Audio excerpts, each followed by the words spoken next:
Once again, good afternoon, everybody. How y'all doing? It's your boy Rod Thomas Jr. from the Real News Behind the News. Oh yeah, today is still the same, Monday, October 25th, 2021. And briefly, man, I was just sitting here thinking about the situation and the plight of our community, how there's so much lawlessness and chaos going on in the black community. We really all across America, but I'm going to specifically stay focused on the black community.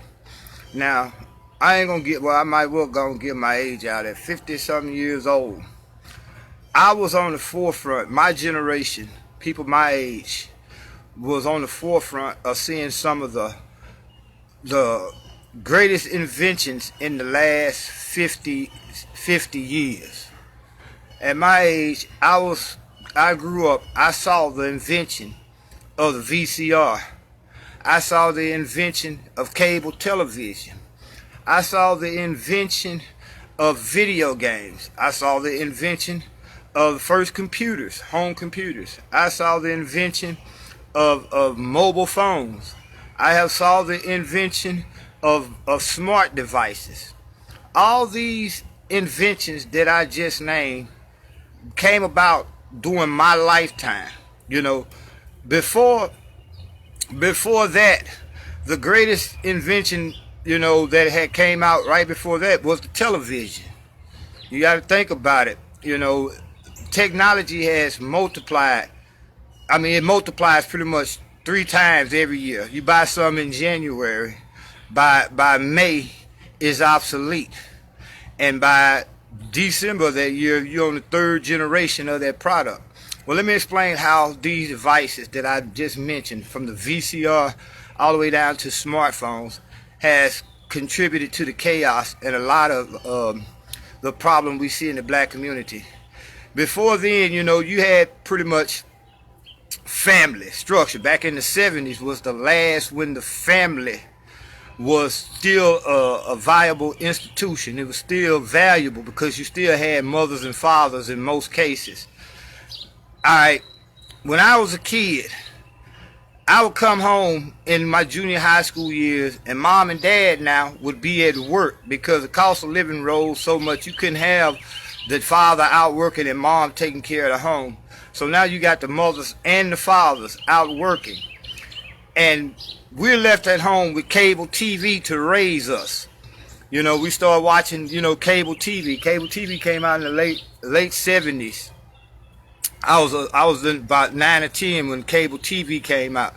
So now, when we come home from school, instead of mama being there having dinner cooked, we learn how to come home, turn on the cable TV, and go to the microwave.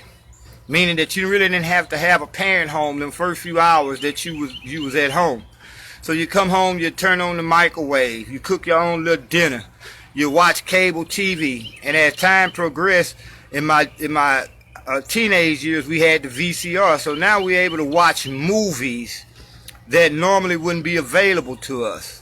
Then from that point on, we had the invention of the Atari, the first video game that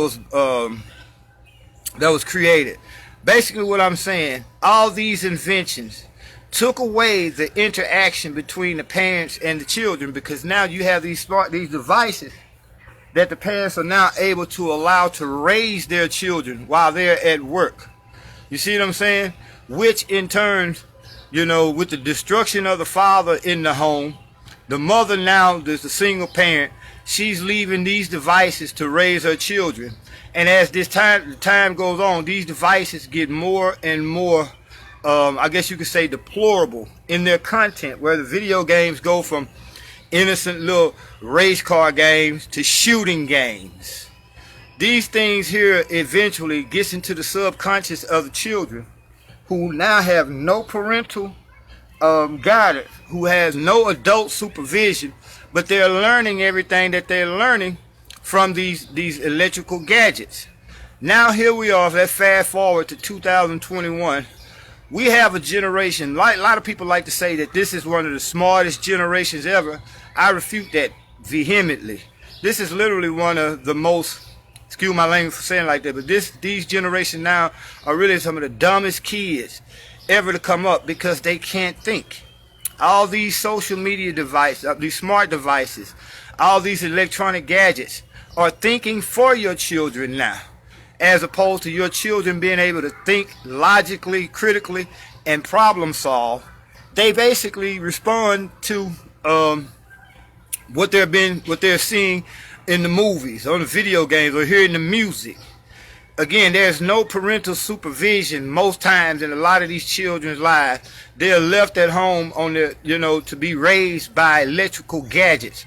Think about it. Half the kids right now, they do voice texting, meaning they don't. Most of your kids right now, it's a study and a proven fact that most of your kids in America right now can't even spell basic words because they're so used to talking into the devices, and the devices printing out what they want and performing a search for them.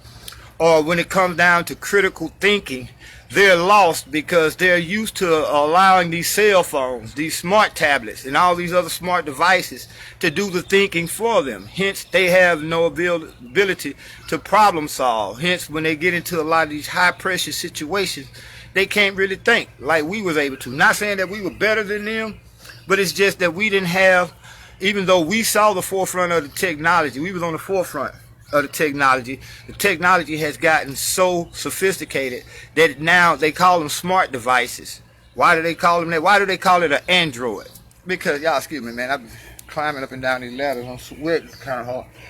They call it Android because it is literally a robot designed to think for you. Smart devices are just that, devices that are smarter than us.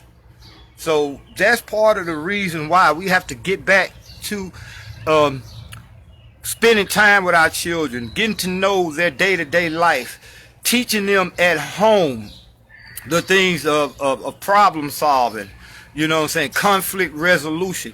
We have to teach our children a lot of this stuff at home. If you send your kids to these public gladiator camps known as public schools, without the education that they need at home, they're going to be indoctrinated into I guess you could say, into a programming that does not put the emphasis on thinking for yourself, but following patterns and following orders. This is what your children are learning in the public school. Not so much how to critically think, but how to follow orders, how to follow patterns. Remember when we was in school, you had to know not only 1 + 1 = 2, you had to show the steps, the critical thinking steps that you took to get to that answer. Today, all these kids have to do is type in a button. Type in something on a computer or a cell phone, and they get the answers. There's no emphasis or motive for them to think, motivation for them to learn how to think. And that's what we got to get back to. But hey, y'all, I just had to share that with y'all because it was something I was really thinking about. And we all know the problem. There's a lot of illegitimacy, violence, chaos in our community. We all know the problem. It's time for a solution. So I will try to start doing more and more videos about the solution. And the solution to this video is parents getting back hands-on, teaching their kids critical thinking skills, problem solving skills, conflict resolution. That's something that you should be teaching your child at home. They shouldn't, if they go to school, they're not going to learn this thing. So y'all take it for what it's worth. Hey, help support this channel by sharing these videos. Till y'all see me on another video, y'all be blessed.